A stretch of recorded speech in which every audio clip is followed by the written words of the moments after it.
கர்த்தருக்கு ஸ்தோத்திரம். இன்றைய வேத வார்த்தை எபிரெயர் அதிகாரம் 3 வசனங்கள் 12 முதல் 14 வரை.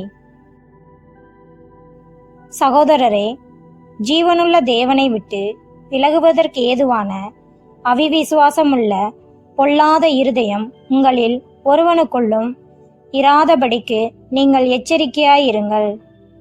உங்களில் ஒருவனாகிலும் பாவத்தின் வஞ்சனையினாலே கடினப்பட்டு போகாதபடிக்கு இன்று எண்ணப்படும் அளவும் நாடோறும் ஒருவருக்கொருவர் புத்தி சொல்லுங்கள்.